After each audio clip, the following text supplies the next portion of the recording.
Okay.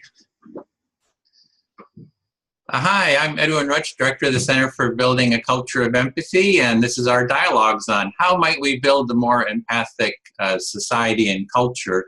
And today I'm here, so happy to be here with Karleen Gardner, who's Director of Learning at the Minneapolis Institute of Art, and she's a Project Director of the Center for Empathy and Visual Arts. And thank you so much for joining me. And oh, sure. I'm glad to be here. Excited about our conversation. Yeah, well, would you like to introduce yourself more, say more about yourself as we... Sure. Well, I'm the Director of Learning Innovation, so really head up our education team here, and we work within the museum and the community and often use art and engagement with art as a catalyst for really connecting people. And we really think that art is an amazing way to foster empathy because art is created by humans and is an expression of what it means to be human. And in my research, I've noticed that there's not a lot of research, scientific research around the impact of engagement with visual arts in fostering empathy. So a few years ago, I started doing a lot of research around empathy. Visited the Empathy Museum in London, talked to neuroscientists, and a lot of other people involved in empathy work, and decided it would be a great opportunity for MIA, that's what we call the Minneapolis Institute, or MIA, to really launch a research project to show the impact of art museums and engagement with art in fostering empathy. And I think the circumstances today, the polarization, the divisiveness in both our country and the world, we need more empathy. And I think and that as an art museum, we can play a role in really fostering more empathy in our world by really intentionally creating experiences around art objects and the way we design and interpret exhibitions to really move this work forward. Yeah, so as I understand, the center, did you create the center so you're the initiator of the Well, I am, but I mean, it's our whole museum. Our director of the museum is extremely supportive, and the Andrew Mellon Foundation really gave us the seed money to start this, but we didn't create a new building. The center really is our museum, and empathy is something that we're dedicated to across the museum, doing research, but then also in building a more empathic culture here. So we're really thinking about what kind of trainings, workshop, professional development we do for our team here so that we're really, perspective taking, putting ourselves in our visitors' shoes and thinking about things from their perspectives. And I think we're thinking about this work very integrated into our inclusion, diversity, and accessibility work. So we're really thinking about those going hand in hand, empathy and our diversity and inclusion work. Yeah, I saw that you have a white paper kind of laying out the, kind of the vision and the rationale, the reasons for the program. And you start off by just addressing the problems in the world, the polarization, the disconnection, just all the different social problems that we're dealing. And you're saying that you feel that empathy is the way forward. And I'm hearing that you're using empathy like within the museum itself, sounds like with the community, the staff, as well as having that empathy for the community, as well as trying to kind of foster and nurture this throughout the society.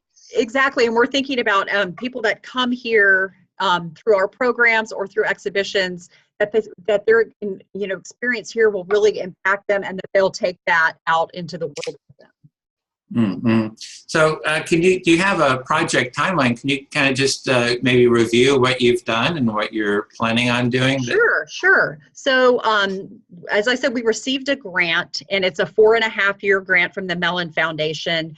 So we have hired a project and research manager who's really helping, on the groundwork with doing IRBs for scientific research and really helping us plan and project manage this. And I will say, I guess I should step back a little bit. The first thing we did last fall when we received the grant was we convened a think tank at the University of California, Berkeley. And I will say the lead researcher on our project is Dr. Dacher Keltner, who has 25 years of experience, researching emotions and cognitive behavior. And we brought together a group of thought leaders that work within empathy, whether it was neuroscientists, psychologists, we had artists, researchers, people from all different fields, really besides the museum field. We really wanted to get what was going on outside the museum field so we could really take that and integrate it into our practice. So we brought people together. We had a lot of key takeaways from that.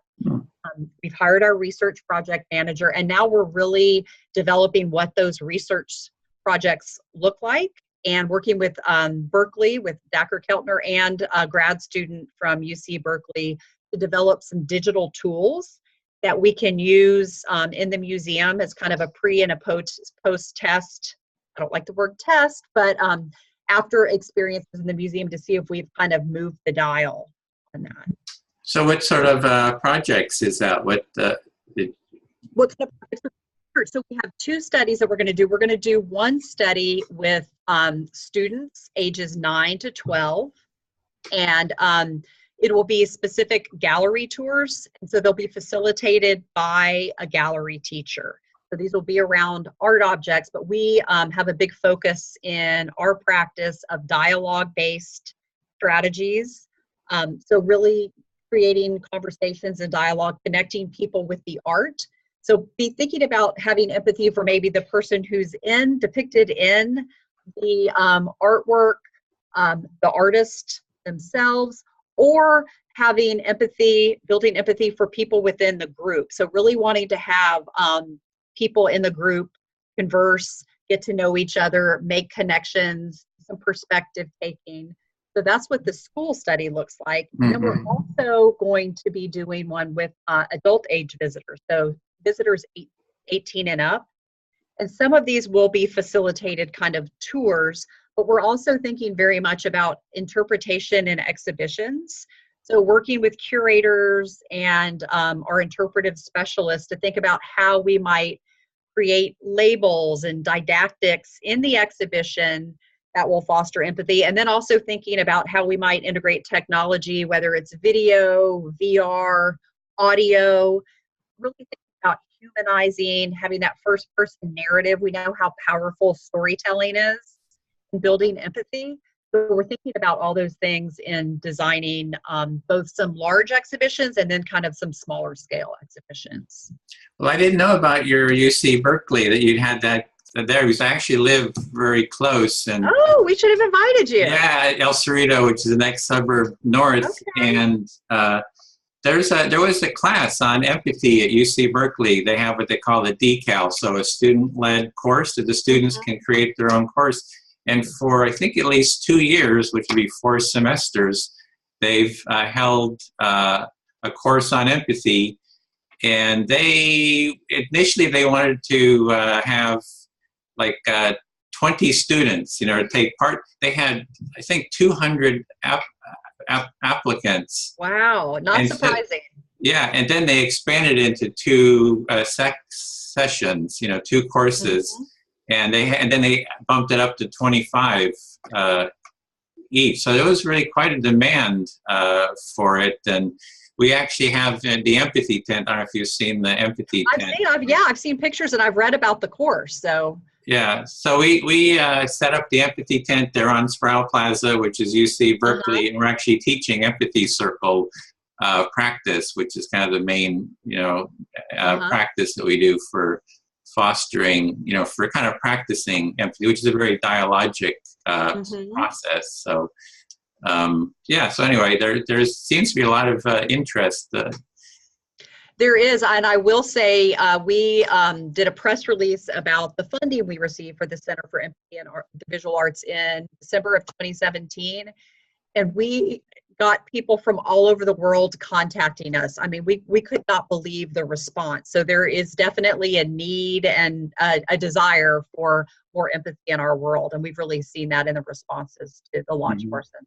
So it sounds like you're really seeing a real demand or desire to, connect around that topic. And in terms of your people who have come to the museum, have you kind of interacted with them around this already? Just wondering what the response is from from the community. What We're extremely supported. We have people that want to volunteer for the center. And we're not quite there yet. We're trying to kind of build our research project right now, but we're really excited about somehow working with all the people that are really interested in volunteering and working on this project. Really an amazing response from our community. So when you one of the things you talked about was dialogue, which seems to me is one of the core aspects of how do people dialogue with each other.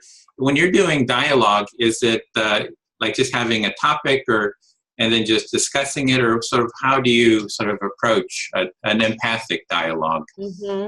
Well, at the art museum, it's focused on the art. So really the first thing is really kind of a shared experience in observation and kind of interpreting what an artwork, what you're seeing, what you think is going on in that artwork.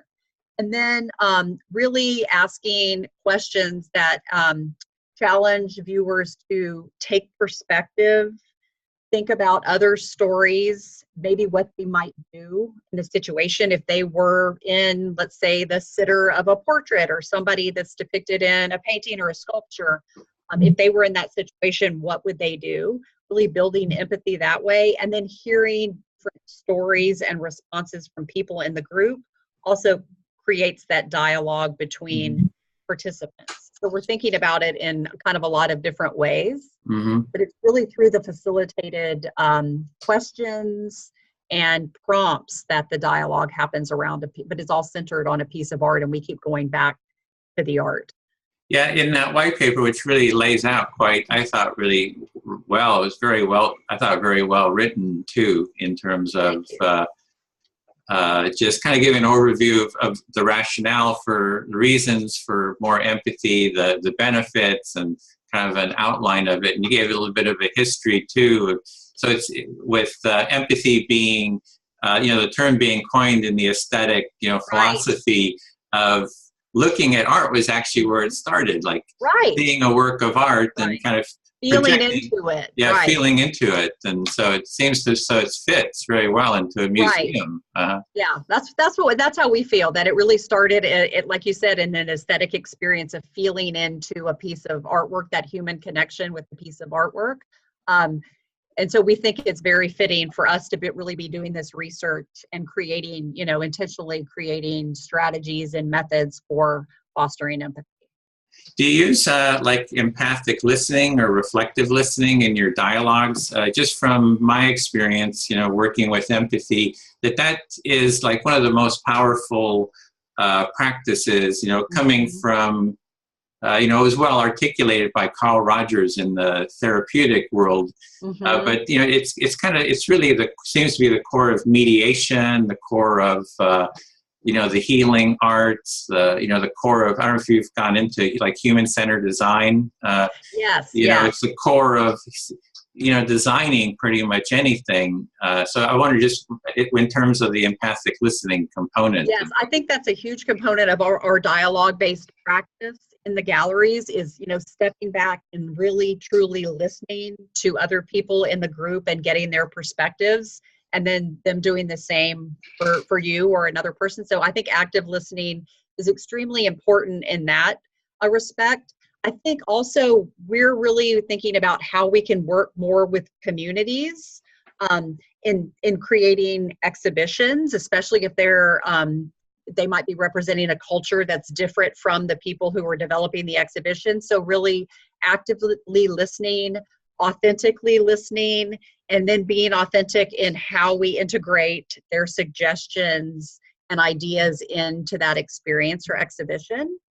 And then I love that you also touched on human-centered design, because we're also thinking, we're doing our research initiatives, but we're also thinking about how Mia and our team and as individuals, we can become more empathic. And so again, thinking about our visitors, whether they have mobility issues, site issues. So accessibility is a huge part of this, as well as and thinking about how we might design experiences. And we're also in the early phases of launching a master plan, so rethinking our spaces. So how can we really bring empathy and human-centered design to the core of that experience and really listen, actively listen to people that come to the museum and what they need to have a really meaningful experience here. Okay, so it's listening to the different communities, kind of hearing their voice, and what is, and then conveying that into the museum, into the artwork that you're setting up to sort of convey, I guess, put their voice into the museum so others can have a dialogue or hear that voice is exactly. Because I think component. Historically museums have had a very authoritative voice, and it was a singular narrative and a singular voice. And we're really dedicated to representing multiple narratives and multiple perspectives in the museum.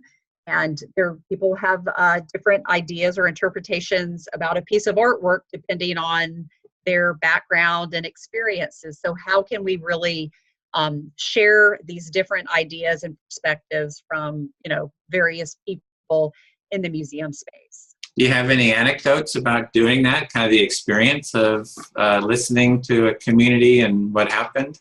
We really do. The exhibition just closed down, but we have a series of period rooms. We have about 16 period rooms in the museum, and they were very object-centered, didn't have a lot of human presence in them. So a few years ago, we launched an initiative called Living Rooms, and it was really to activate and bring humanity to these rooms.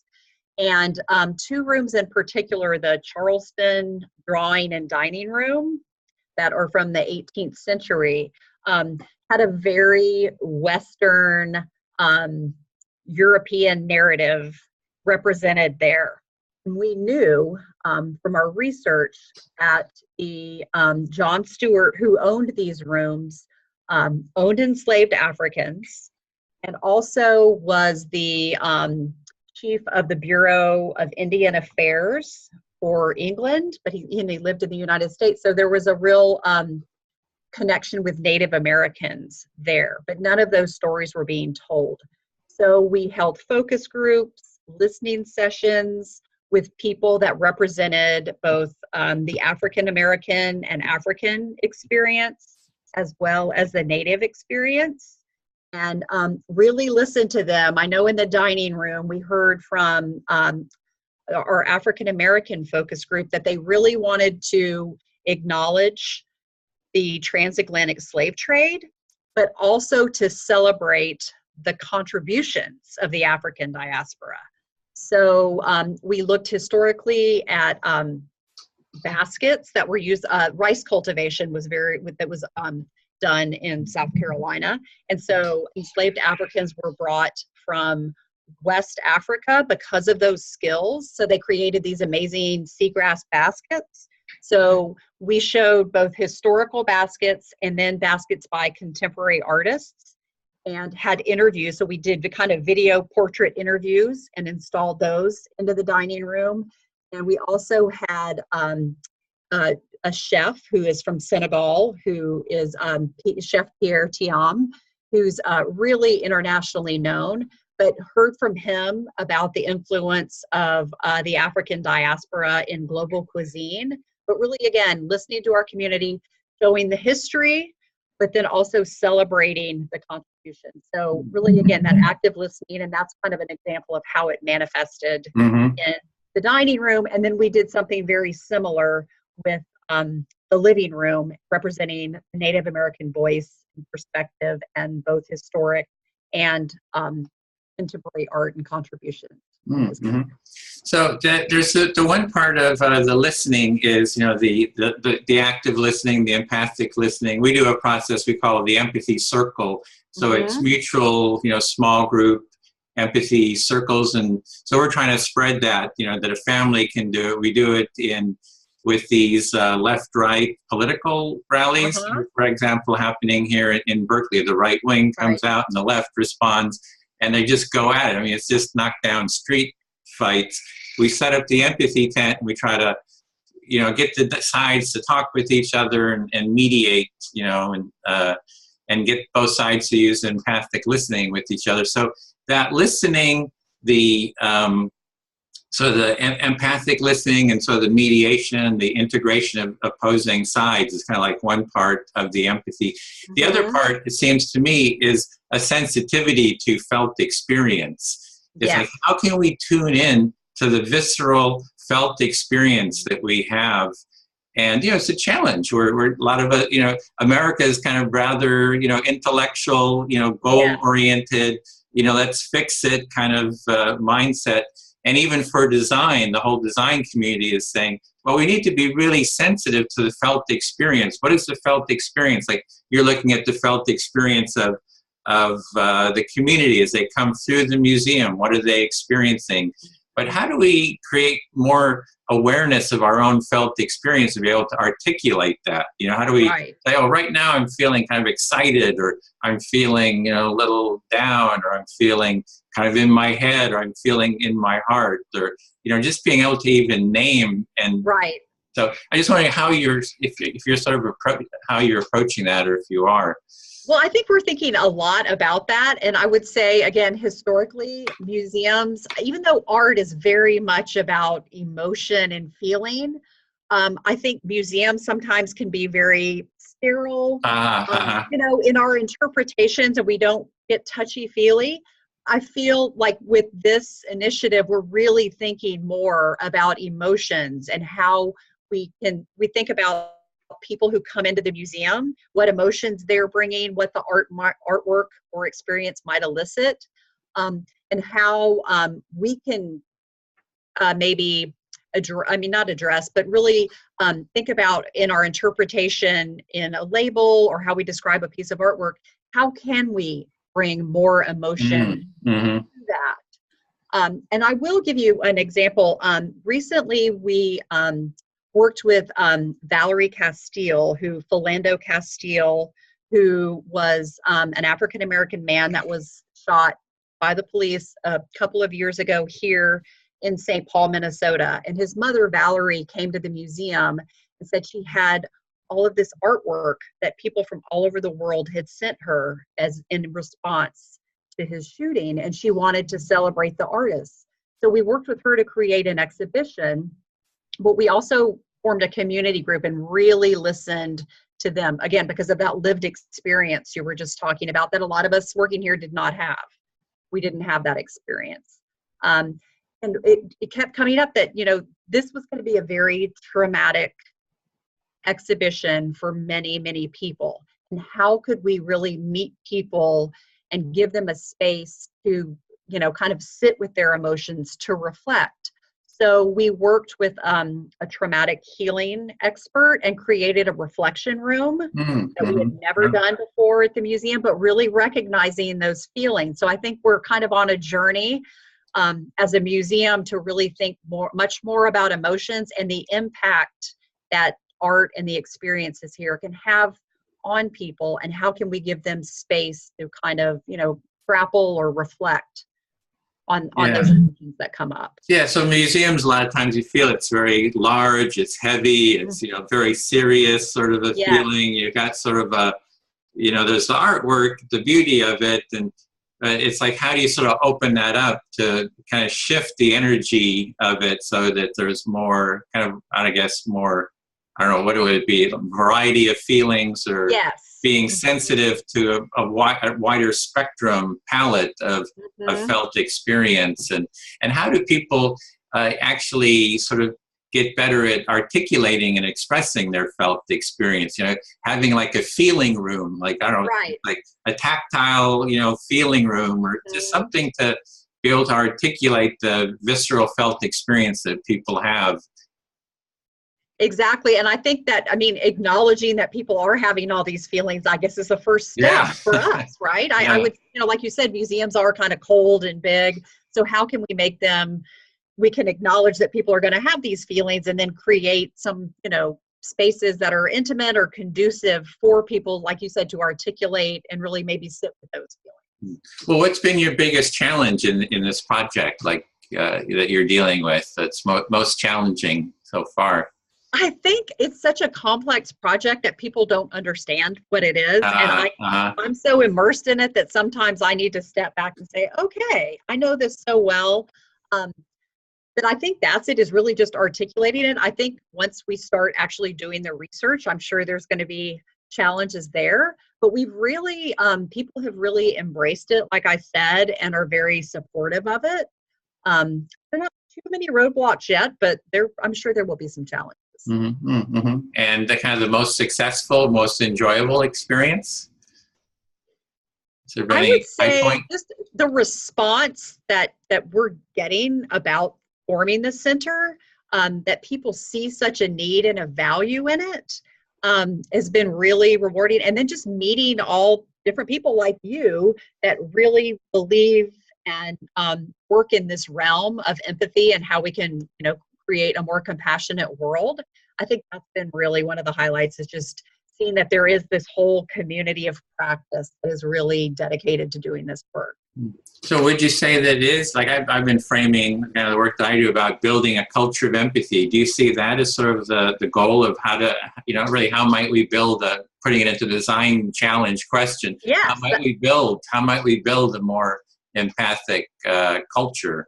That's exactly what I think. I mean, I think our missions are very, very similar. That's what our ultimate goal is too.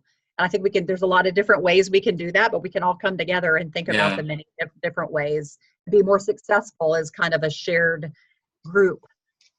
Well, it's great. Yeah, it sounds like you're going to be convening to bring people together to kind of explore this topic and then do research and then, publishing. And then you've got the whole space to manifest your work, to create, Right. Put it into a space, into an experience there. Yeah, and I think we're really hoping that everybody that works here at the museum and the people that we work with, that we have this empathy lens on, and we approach everything we do with this in mind, about how might we design this experience to foster empathy, and and then along the way we'll be iterating and finding most effective practices, and how can we put those in to work in each project or initiative. And then also, again, just the whole culture here. How can we continually be a learning organization and continually building our own empathic skills? Oh, so that's really within the staff and the administration and everyone. And our volunteers, yes, exactly. Volunteers. So what have you found there for really nurturing an empathic way of being in the... Well, I think we're still at the beginning of our journey. I'm hoping, I love hearing about the class you mentioned at Berkeley. We're thinking about professional development opportunities. I love the idea of maybe thinking about an empathy tent experience where people are actually practicing that. So we're really developing what that looks like right now. But we did bring the Greater Good Science Center in to do a workshop for about 50 people that are on our staff, and then volunteers as well, and really learning about the science behind empathy, and that it really is a skill that can be taught. So that was really kind of the background, but I think we need to do more work around giving opportunities for practicing empathy. Well, if you're wanting to do anything around that, we'd love to, collaborate. What we're trying to do is create what I call an empathy circle, which is peer-to-peer empathic listening. So small groups that use active listening between each other. So in small groups of 3 to 6 maximum, and then to create a curriculum around that, because it seems very reproducible. It's something that, if someone can do it, they can take it home with them and do it in their family. Right. And, I've done it I'm more, progressive. My family is conservative, Trump supporters, and I'm not a Trump. So we have that political difference. Yeah, I have the same thing with some members of my family. You have the experience too. So, I've been talking with my family like, oh, empathy is important, all this, and they just didn't get it, what I was talking about. But then a conflict, the fight started in my family. It's like Christmas Eve. My sister-in-law and mother were kind of mad at each other and kind of yelling at each other. And I started doing empathic listening with each of them. So I'd listen to one person say, oh, I'm hearing you say this, and just active listening. And then until they felt heard, then talked with, my mother, did the empathic listening, went back and forth for about, 15, 20 minutes. And then said, would you be willing to talk with each other using this, process of active listening? And until you feel heard, you'll get the chance to feel heard. We kept doing it, and then the whole family, who had been sort of hiding in the corners, behind the couches to get away from the conflict, they came into it, and it turned into a whole family empathy circle. Amazing. And the family members were, I kept them on track. Like one person, you select who you're going to speak to, you speak to them. They'll reflect back what you say until you feel heard. And then it's this listener's turn to speak, and they select someone to speak to. And we kept going around like that. And then the initial issue, the initial conflict was where the Christmas gifts had been kept, and who was responsible for the kids, kind of getting into the gifts and tearing them apart before the time. But then the real issue kind of came and went deeper and deeper. And it came that one of the family members didn't feel like they belonged in the family. They felt like sort of excluded, and like, they were from a different social class or something. And then it was like, my father got up and said, I really care, and you contributed, to the family. And they got up in the middle of the room and like hugged, right? Oh, wow. It was like beautiful. And then it kept going, and the same with, my sister-in-law and mother, they kind of came together. So that's sort of, it was the experience of that experience. And then I said, oh, by the way, this is empathy. I gave a name to this visceral felt experience, and it was a positive experience. And then it's like the family's been willing to do empathy circles ever since. So my sister and sister-in-law had conflicts, for 8 years. We sat down and we had like 4-hour, empathy circle, talking about all the different issues. And so our family does these periodically. So this is kind of like the process we're trying to develop. And I'd love to, work with your group. I would love to work with you. That sounds like, that's what we're looking for, really, for ways, and not just kind of talks, but really, I think, like you said, practicing. Yeah. Really practicing it is how you really kind of get it. Like you said, oh, by the way, this is empathy. Yeah, you got to experience it and feel that sense of connection. Yeah. So, if you'd like to do some empathy circle or some practice, some of your staff or something, or, talk about it. And even we're trying to develop a curriculum for how to, articulate it, make some introductory videos, and, and be able to spread this too, because it's very reproducible. And that's kind of what I think is sort of needed. Yeah, we would very much be open to working with you and trying some of those. Definitely. Oh, great. Yay. Yeah. Next step.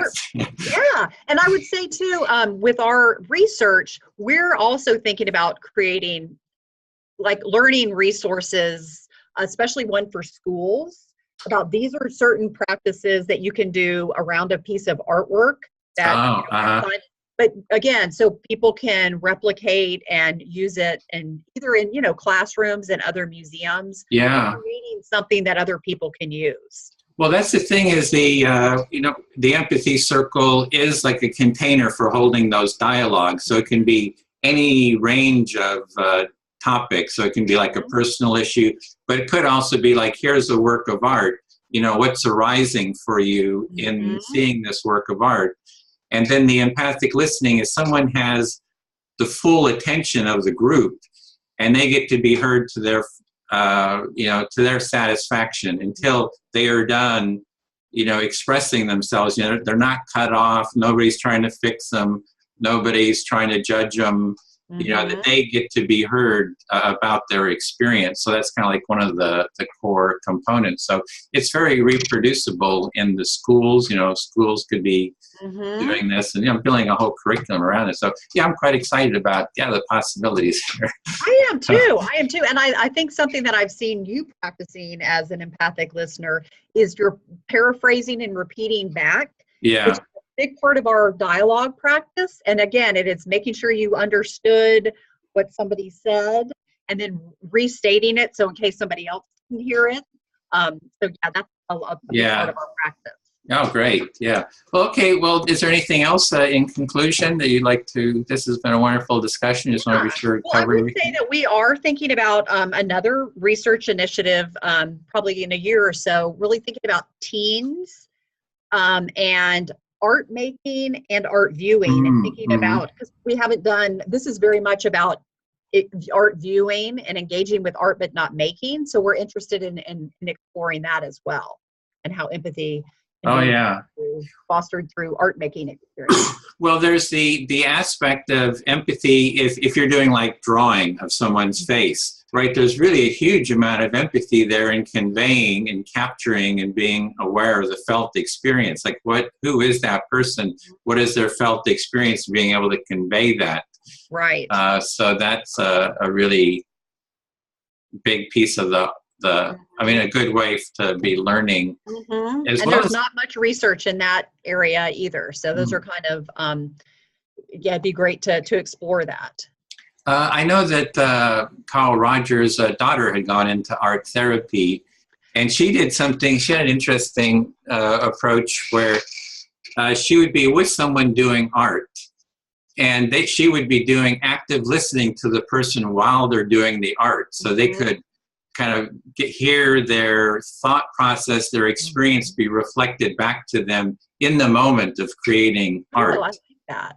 Yeah, so you're kind of combining the active listening with the creation of art. Like, oh, I'm struggling. I feel uncomfortable drawing this line or something like that. And oh, I'm hearing you're uncomfortable. There's feeling some discomfort there. So, yeah.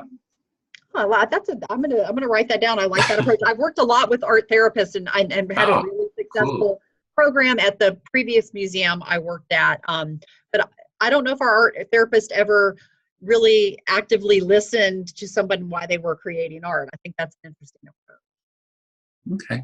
Well, great. Was there that was anything else? And I would love to continue our conversation about how we might do some of the empathy circle work here with our staff, but then thinking about what that might look like in a gallery experience centered on a piece of art. Okay, well, we can follow up via email, maybe line up a time, get a couple of our group, and maybe if some of your staff would like to do an empathy circle online, we can kind of show how to do it. And that would be great. Be like a sort of a next step. That sounds great. Yeah, I'll follow up with you via email, and we can set that up. Okay, well, this is a wonderful discussion. So excited about this initiative of yours and hearing all about it. Thank you so much for reaching out, and thank you for all of your work. And I look forward to continuing our conversation and collaborating. Okay, thank you. Thanks. Have a good day. Bye-bye. Bye.